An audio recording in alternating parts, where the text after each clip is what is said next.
What's up, guys? It's your girl Haley Pro, aka the SoundChick here. Featured for today's interview, we have Wolfstar. What's great about this band is they don't let subgenres decide the fate of their music. They like to get out and create whatever music they feel comfortable most creating. During our chat, you can hear us dive a little bit deeper into that, take a look at their future projects, and much more. So if you're looking to get into some new music that's eclectic and unique, definitely keep on listening. You won't want to miss it.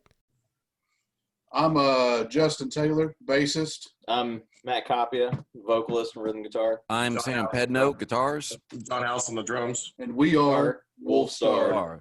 You're checking us out loud and proud here with the SoundChick. Getting right into it here, Wolfstar's music is definitely unique, and it brings a new style and sound to the whole metal scene right now. For those who haven't gotten into your music yet or heard you guys, what can they expect with your music? A lot.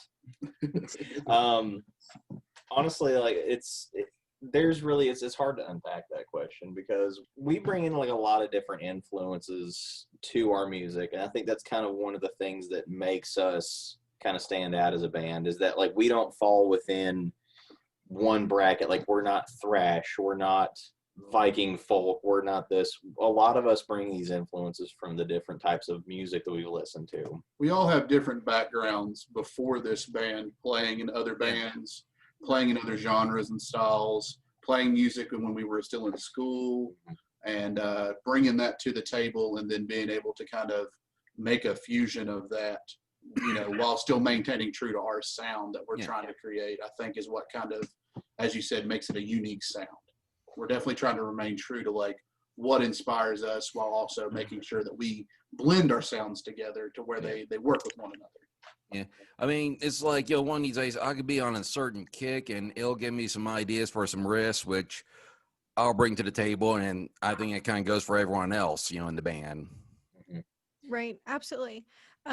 I actually was able to catch a bit of your interview you guys did with Rob Zipp earlier this week on, his show. The part that I did catch was you guys diving a little bit into the diversity in your backgrounds in music. So I know you've already said it on his show, but let's talk about your diversity a little bit more. Because if I remember correctly, I did hear rap was a part of somebody's background. Mine, yes. I had the good fortune when I was a senior in high school back in 2008 and 9 to get a day to actually work with the legendary recording engineer Billy Hume down in Georgia. And I had kind of had an interest in hip hop a little bit. I mean, I was a band nerd really. So my band director was really big into soul and funk. A lot of my friends were. I was a really edgy metal kid back in high school. And like I remember I kind of started getting more and more into hip hop just because I'd been around it just because of where I went to high school. Like I was out in the sticks, but my high school was like in this little bit of a city nestled right in the middle of the sticks. So we had a lot of kids that got into rap. We had a lot of hip hop around the area. And when I went down and worked with him for the day, kind of just job shadowing, kind of learning what it would take to be a session musician, he was working on, I want to say he was working on something for Rehab at the time. He had like a bunch of other stuff he was like doing, because in the studio, I mean, you're there for days on end in some cases. Like, we got to work with last night, and he was doing all this stuff, and he primarily at the time worked with hip hop, but he got his start back in like the 70s and the 80s doing rock. But he kind of found the industry going more towards into being an engineer is how you make your money, and hip hop in that part of Georgia was getting really big. And so I started kind of getting more and more into the hip hop scene musically because of all the collaboration. And that was kind of where for me, like hip hop was in my background. And then when I went to Marshall, I met this one dude, K Cutta. He was like a really big hip hop artist in the area. He was a local celebrity. And, before he had went off to prison, we had talked about like doing some stuff together, me coming in with like my rock background already and playing instruments and just kind of coming in and doing some tracks for his albums. So that's interesting. How did you guys, come to to meet or get together with one another to create the band Wolfstar with, you know, your own unique blends of sounds and techniques here? All right, Tim, tell the story. Yeah. Okay, well, this might as well just be the story of the band. It started, you know, being originally, it kind of was incepted about 5.5 years ago. When I finally kind of got my own house, like, okay, great, I have a band practice space, and I kind of sort of put the call out, and that's when we had our original drummer, and then I had my old buddy Jeremy, and had one guy Dave who's local. And for about a year ago, we were trying to look for a vocalist because, well, I had one guy, and well, he had some personal issues, and we were going through all kinds of vocalists. We were pretty much open, to whether it was a clean or a growler, screamer, or if it was like a female singer. And it was either we passed on them or they passed on us. And and it was going about a year. And around that year, I bumped into Matt and Justin at the Ren Fair. Yeah, we were at the local Kentucky Highland Renaissance Festival. We were hanging out in one of the taverns there, drinking some beers, listening to some of the local music. Dressed as medieval hobos, to be honest with Yeah. you. Like, we were in full garb. We're not even going to try and act like we aren't nerds. Matt and I are just checking out the music scene and stuff, and I see Sam, and he's got an Amon Amarth shirt on. Amon Amarth had just played in Louisville that year. I had been at the show, and I was coming off the high of that, so I was like, I gotta go talk to this guy. I'll be back. So Sam and I start talking about the show. It was amazing. And he brings up that he's got this band going on, and he's looking for a vocalist. I was like, well, let me introduce you to Matt. And so Matt jumps in the band. They start playing a little bit more regularly. I hang out. I come to some of their practices. I could go to a couple of their shows. And then about that time, maybe a year later, their bassist at the time is getting ready to move out of state, and they're looking for a bassist. And Matt's like, well, let me introduce you to a guy, Justin. So I get picked up, and then I want to say it was September, October, John. Yeah, right about then. Yeah. That we picked up John House. We had played with the band that he used to play with a lot locally. Like if we were playing a show, they were playing a show. Yeah. And when our drummer decided that he was ready to step out, he was like, listen, I got John House. And we were all like, yes. Yeah, for real. Yeah, we were really excited to get John on too, because I know that we had talked about doing some collaboration at a show before. Like me and you were hanging out. I think as y'all had we're setting up, you and me had talked about like doing some collaboration work, and it was I was really excited when Marty's like, oh yeah, I got this guy, John House. Yeah. Y'all know him. Don't act like he's a stranger. And like the first practice we had with John, we Immediately picked it up. yeah, like we sat down, we started playing through some of our stuff, and like I could see where he was going, and I was like, oh, okay. And we just started going back and forth, and like after that practice, it's like it's on. It's on. It was on. It was like we never missed a beat. No Yeah. pun intended. Nicely done. Already. Here we go. on it. Here we go. Nice. We're on it. That's awesome. So the power of connections really helped form this, version of the band. That's awesome. So having talked about, the band's, formation, how did the name Wolfstar come to be? It's kind of a term from a tabletop game that We'll preface this with we're all giant nerds. Yeah. it's a term from a tabletop game that Sam and Justin and I play called Warhammer 40K. It was just kind of like a term for one of the kind of setups that you can kind of build in your army. It was like an internal lingo thing, basically. And I know Sam had kind of talked about, he kind of ran through and just checked and see, if the name was taken, if it was showing up anywhere. And I mean, it's an easy enough name to kind of work with, and just kind of stuck. I mean, it sounds metal. Yeah, it sounds metal as all get Yeah, out. and not like subgenre specific. Yeah. Yeah. It was kind of something we could like kind of flow in and out, because that's really the name kind of also works with one of the biggest like strengths of our band, is that we don't want to and really can't stick to just one subgenre of metal. I mean, we've done stuff that's very progressive. We've done stuff that's very like doom and sludgy. We've done stuff that was very fast paced, and honestly, we've done stuff that honestly just barely falls into metal in some cases.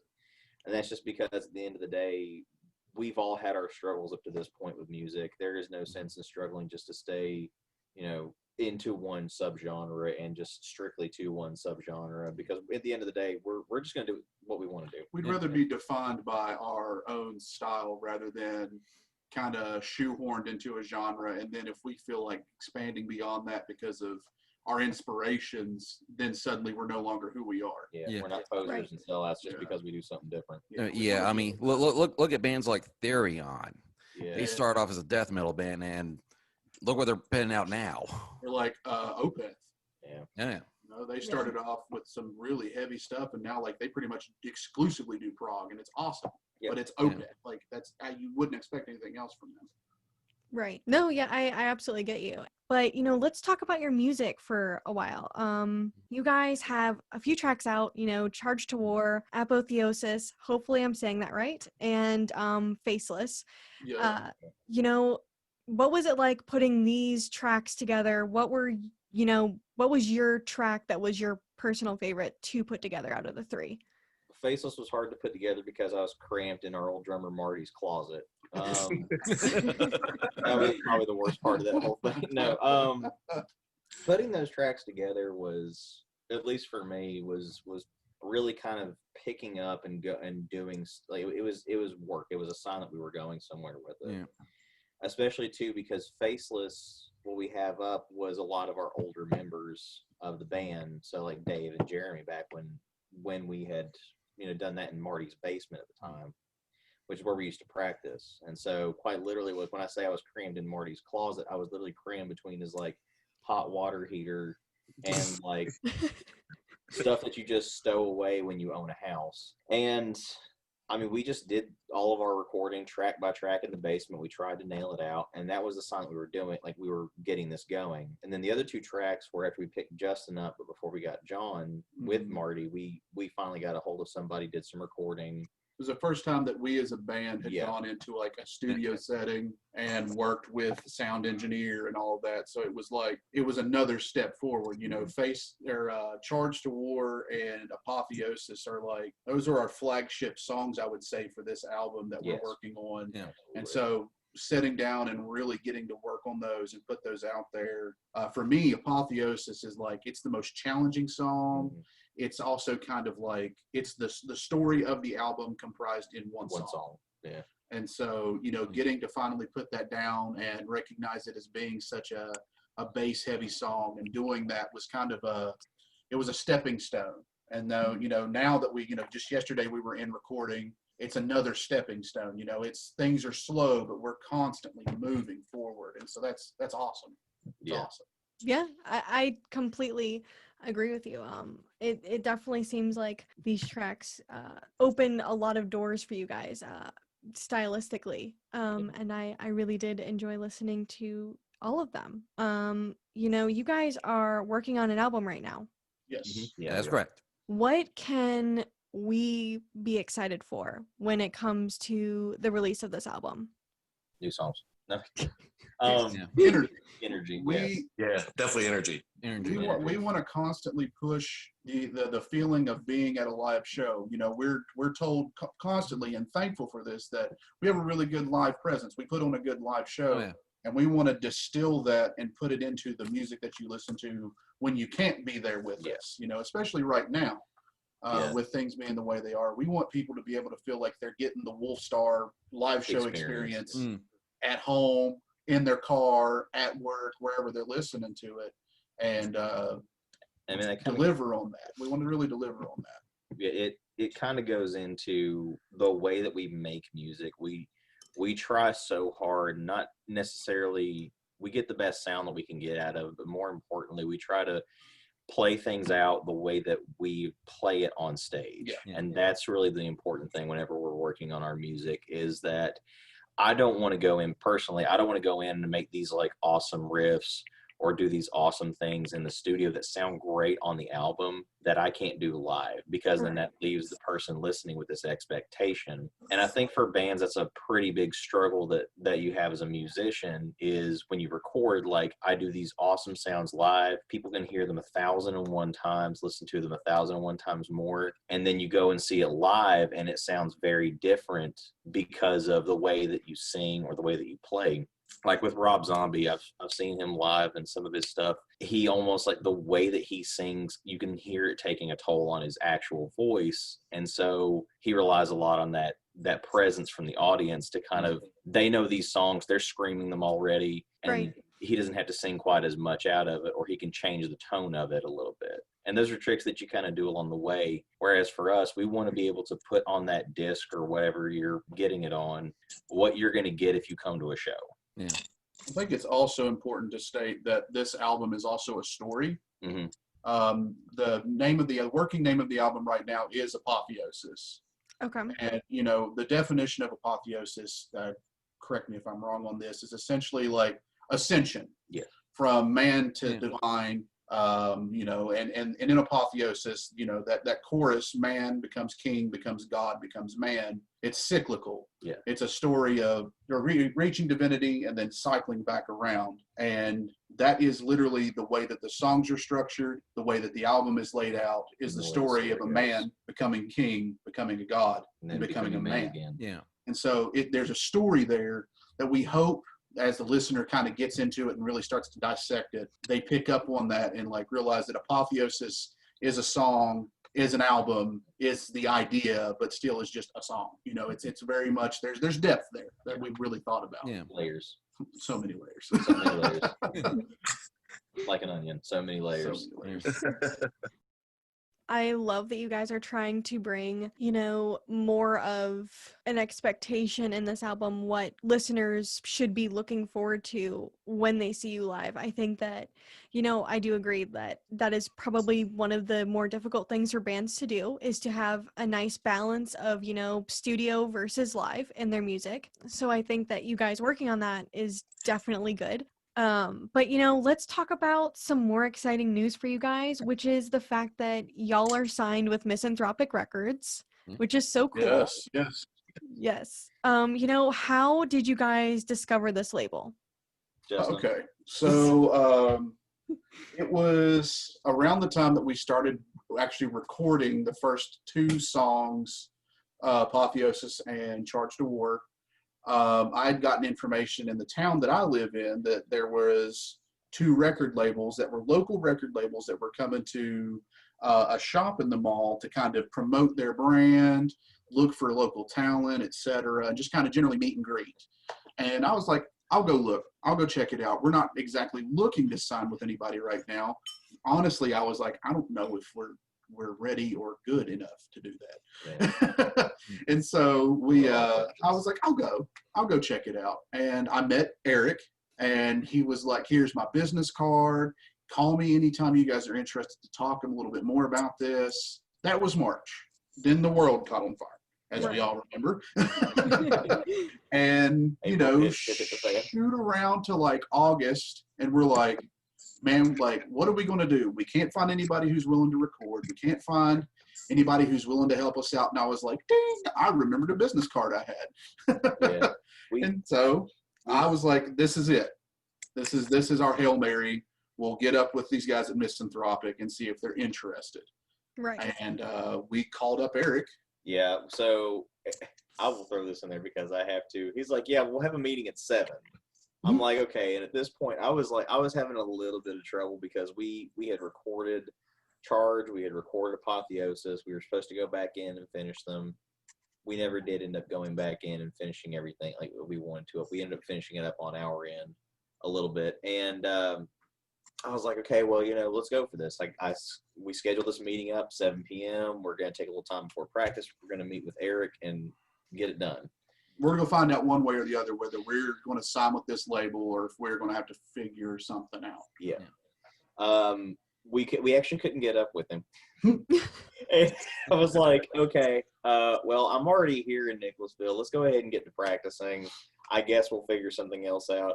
I was literally, we had just finished up practice, and I was like, man, that kind of sucks. We couldn't get up with Eric. It's going to be rough. I guess we'll just figure out what our next move will be from here. I was putting my guitar back in its case when I get the call from Eric, and he's like, bro, I'm so sorry. I forgot to get up with you at 7. So we had the meeting then and there. We talked to him, and I mean, it almost sounded too good to be true. Yeah, when honestly. he described it to us, because like, I'm from West Virginia. I'm not used to stuff being this easy. So like we're some mountain boys. This is not what we're used to. So he described to us what, you know, our part in the band or our part in the label would be, what his part in all this business would be. And I mean, the stuff he was describing, like, I know artists who are like working on 6-figure incomes as musicians who would kill for this kind of a deal. And I'm like, there's no way this could be easy. He's like, I'll send you the contract right now. I was like, okay, just to be sure, by you sending it to me doesn't mean that I'm now stuck on this, right? Let's read this over. Right. We checked it out, and I mean, we read through it with a fine-tooth comb, printed out pages. We're all looking through it for anything and everything. And it was ironclad. It was pretty solid. Mm-hmm. And Eric seemed pretty cool. You know, we met Amanda. Amanda seemed pretty cool. We checked it out. We signed the paperwork, and I mean, since then we've not really, you know, They have had our back consistently. Yeah, through everything. Anytime we have a question or want to try to figure something out, yeah. I mean, on the regular, we're getting, you know, hey, are you guys interested in playing here? Doing these interviews, things that, like, as a band, you don't think about the logistics of having to schedule and figure this stuff out. And they have been like right there for us. They're like, just show up at this time, do this. You are squared away. Yeah. Yeah. That's awesome. It's awesome. Oh yeah. I mean, I've been working with Misanthropik for a little over 6 months now. And, you know, they did very much a similar thing for me, pretty much took me in as friend and family. And they really are like it is seemingly like too good to be true.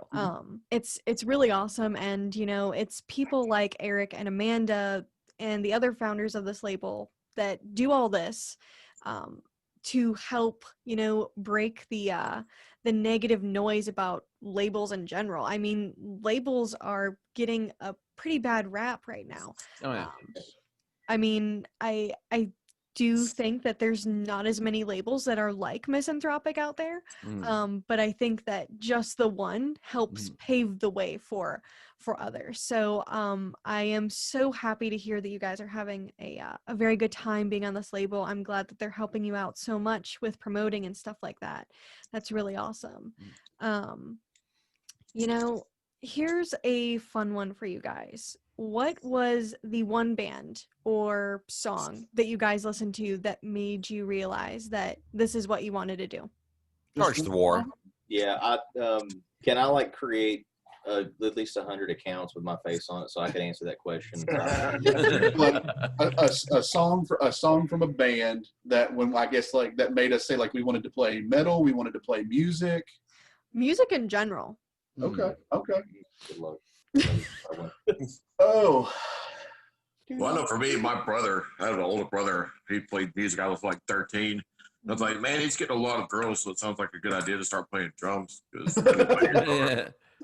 I, you know, really didn't have any other thing. But when I first started, it was really like things like early Sepultura really got me into wanting to play this style of music. Like early Metallica. I mean, when I heard one, I was like, oh, I'm going to do that with my feet.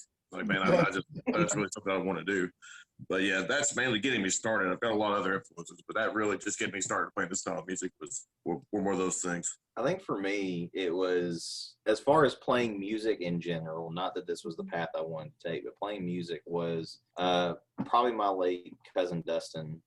When I was a kid, he was in bands back in like in the 90s and all that kind of stuff. And he, like, they were very Alice in Chains-esque, like very heavy grunge, you know, in that borderline between like grunge rock and metal. And that was what he did for the longest time in Central Florida. And he was really good at it. But whenever I was like really little, I would come over and he would drop that hard rocker boy persona. And just immediately I would like just sit on the bed with him and he would just play guitar and he would show me.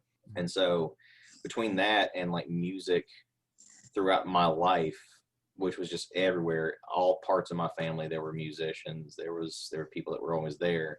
And then what made me decide, as opposed to, you know, just doing whatever I had planned after high school, instead I wanted to go into music, probably was, oh God, I want to say it was Blackstone Cherry, actually, that weirdly enough made me think like, well, you know, I was going to just go into the Army, try to go to West Point after high school, but I think instead I'm going to play music. It's 2006 at X Fest in Huntington, and I was always into rock a little bit here and there. I was always into metal. My dad got me into it at a young age by like playing Korn's first album like through the house when we lived in the deeper sticks of Boone County, West Virginia.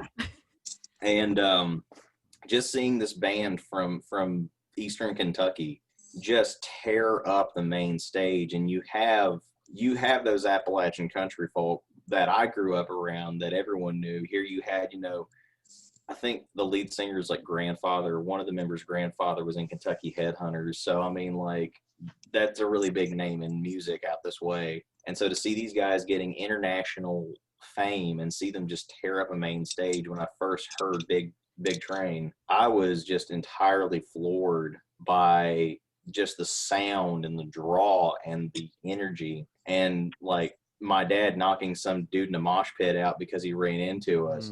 All of that really was like, I want to be a part of this. I don't know what else I want to do with my life, but right now, if it's not involving this, I don't care about it. And so immediately I was just pulled into, I'm playing music.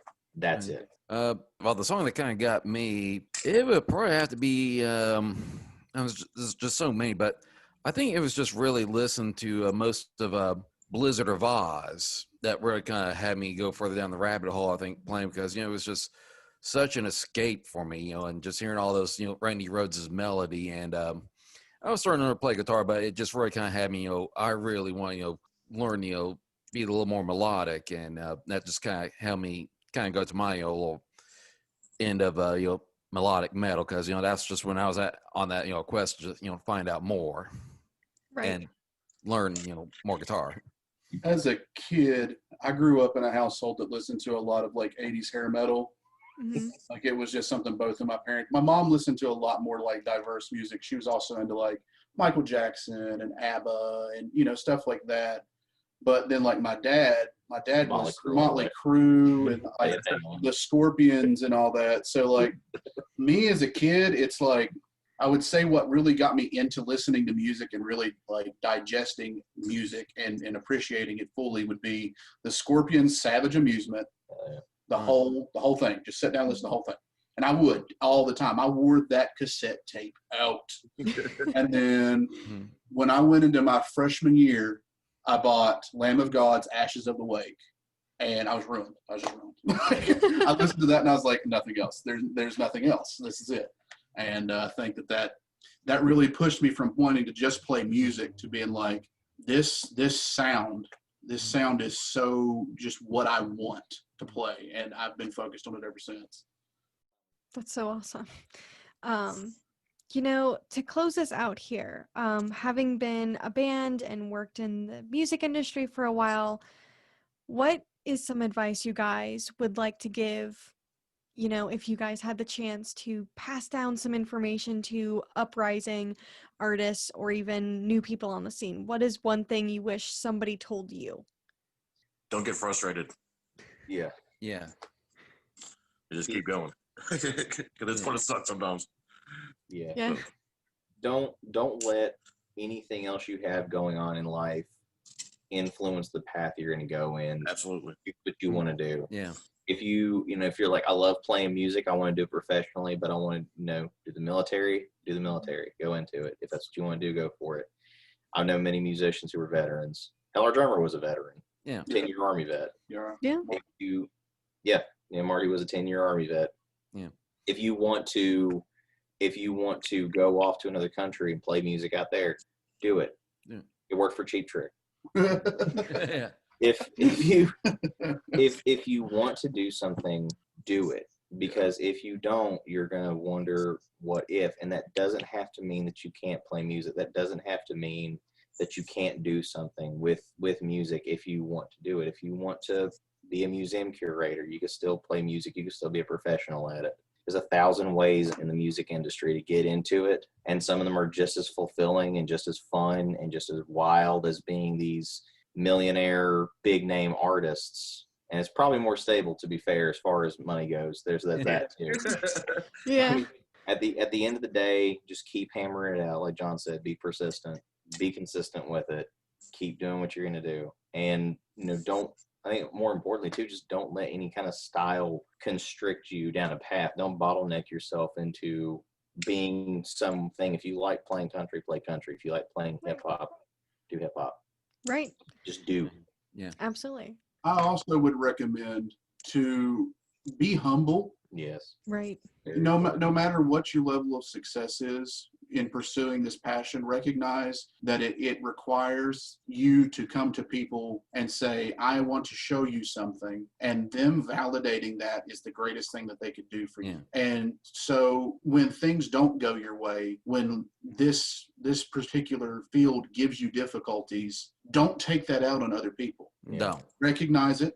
Be frustrated about it. That's fine. Yeah. But we're all human. We all have lives. We all have other jobs. We all got everything going on just like you do. Yeah. And so recognize that, and recognize that we're all trying to work together to pursue this passion. So when you approach somebody, set aside that ego and talk to one another like people, and it will make your life so much easier. Yeah, I think on top of that, definitely do not air dirty laundry.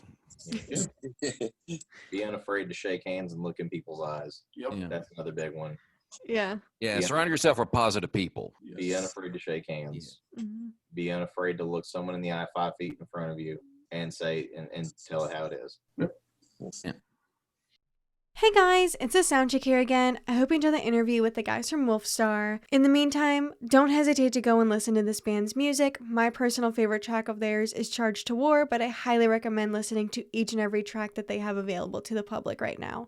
In addition to that, don't forget to stay tuned for their upcoming album. It'll be quite exciting once it's released, and it is detailing an interesting story that I think you guys would enjoy. As always, I enjoyed having you on this broadcast, and I look forward to having you on the next one. If you would like to stay up to date on news regarding my artist interviews or music reviews, please make sure to follow me on my social media accounts. For Twitter and Instagram, you can follow me at Real SoundChick or on Facebook at The SoundChick. This is a great place to see all of the updates and all of the stuff that I'm doing right now on my website. I look forward to meeting and chatting with each and every one of you there. As always, rock on, my dudes. The views, thoughts, and opinions expressed by the interview subject belong solely to themselves and not necessarily the SoundChick or its sponsors. We thank you for tuning in and look forward to seeing you on the next broadcast.